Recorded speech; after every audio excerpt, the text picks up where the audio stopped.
দুই যুগ পেরিয়ে গেলেও বেতনী নদীর ওপর সেতু পাননি সন্দেশখালীর মানুষ। 2008 সালে বামফ্রন্ট সরকারের সময় মুখ্যমন্ত্রী বুদ্ধদেব ভট্টাচার্য এই সেতুর শিলান্যাস করেছিলেন। বরাদ্দ হয়েছিল 64 কোটি টাকা, কিন্তু জমি চোটে আটকে যায় কাজ।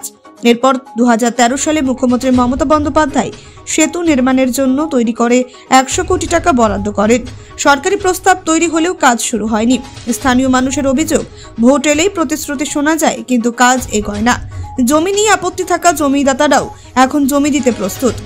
স্থানীয় সমাজসেবী অনল ভৌমিক এবং জমিদাতা দেবাশিস দাস জানিয়েছেন, জমি জট পুরোপুরি মিটেছে, তবুও সেতুর কাজ শুরু হয়নি। শুক্রবার ভূমি ও ভূমি রাজস্ব দপ্তর এবং পূর্ত দপ্তরের আধিকারিকরা মাপজোক শুরু করায় আবার আশার আলো দেখছেন মানুষ। তবে তাদের হুঁশিয়ারি, দ্রুত কাজ শুরু না হলে বড় আন্দোলনের পথে হাঁটবেন তারা। প্রশ্ন উঠছে, 16 বছর পেরিয়েও কেন বেতনী নদীর সেতুর কাজ থমকে আছে? সরকারি নকশা ও বরাদ্দ প্রস্তুত থাকার পরও কি রাজনীতি সেতুর পথে বাধা হয়ে দাঁড়াচ্ছে? এবার কি মানুষ তাদের প্রতীক্ষার অবসান দেখতে পাবেন? Bureau report, Bangla digital TV. আধিকারিক কোন কোন ডিপার্টমেন্ট এখানে আসেন? এখানে এসছে বিএলআরও, বিএলএল এন্ড আরও, আর হচ্ছে আমাদের পিডব্লিউডি রোডস। এরা এখানে ব্রিজের মাপজোপগুলো করছে, কি করে সেতুটা প্রস্তাবিত সেতু 2008 সালে তদানীন্তন মুখ্যমন্ত্রী বুদ্ধদেব ভট্টাচার্যের শিলান্যাস দ্বারা এই বেতনী নদীর উপরে সেতু নির্মাণের অর্থ বরাদ্দ হয়।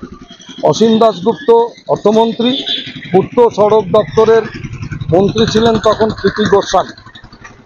তাদের উপস্থিতিতে এখানে এই শিলান্যাসটা হয়। হওয়ার পরে দীর্ঘদিন এই প্রস্তুতির কাজ চলছে। কালীনগর অঞ্চলের যে ঘোষপুর এরিয়ায় যে জমির সীমানাটা তৈরি হয়েছে, অ্যাপ্রক্স রোড এবং ব্রিজ, সে জমি হোল্ডাররা অলরেডি তাদের জমি স্বেচ্ছায় দান করে দিয়েছে।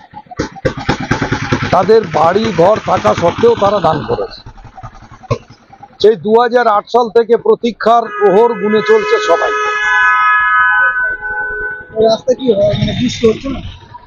ব্রিজটা আমরা শুনেছি অর্থ বরাদ্দ হয়ে আছে, কাজ চলছে দীর্ঘদিন ধরে, বছরের পর বছর ধরে শুধু মাপজোপ এইসব কাজই চলছে। যে ডিপার্টমেন্টাল অফিসার এখানে আসে মাপতে, তাদের কাছে বারবার করে জিজ্ঞাসা করলে তারা বলে প্রক্রিয়া চলছে। কিন্তু এবারও যে প্রক্রিয়া চলছে না, এর সঠিক তথ্য বা ব্রিজটা যে হবে, সেতুটা যে নির্মাণ হবে, এর কোনো সদুত্তর কেউ দিতে পারছে না। তাই এখানকার মানুষ ফেড আপ হয়ে পড়েছে, অর্থাৎ এখানকার মানুষ অসহায় বোধ করছে। অনেকের জমি জায়গা পড়েছে, তারা কি করবে তারা ভেবে পাচ্ছে না, চিন্তা করে পাচ্ছে না। তাই তারা এখন সিদ্ধান্ত নিয়েছে যে এবার যদি ব্রিজ না হয়, এবার যদি সেতু না হয়, তারা আর কেউ ওই স্বেচ্ছায় জমি দান করবে না। কেন না, দীর্ঘ এত বছর ধরে তারা অপেক্ষায় প্রহর গুনছে। এখানে বেতনী নদী পার হয়ে আমাদের এখানে ঘোষপুর বিপিএইচসি আছে, এখানে হচ্ছে কালীনগর মহাবিদ্যালয় আছে, এখানে কালীনগর হাই স্কুল আছে, এখানে নানা রকম প্রায় 1 থেকে 1,500 শুধু ICDS, health worker, school teacher, ছাত্রছাত্রী এই বেতনী নদী পার হয়ে প্রতিদিন আসা যাওয়া করে। এখানে নৌকোডুবি হচ্ছে বছরে বছর, কিন্তু কারুর কোনো রকম হেলদোল নেই।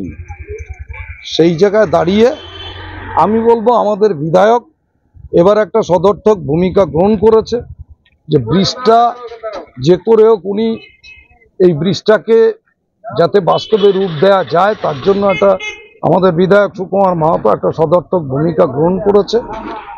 দেখা যাক সে কতদিন আর অপেক্ষা করতে হয়।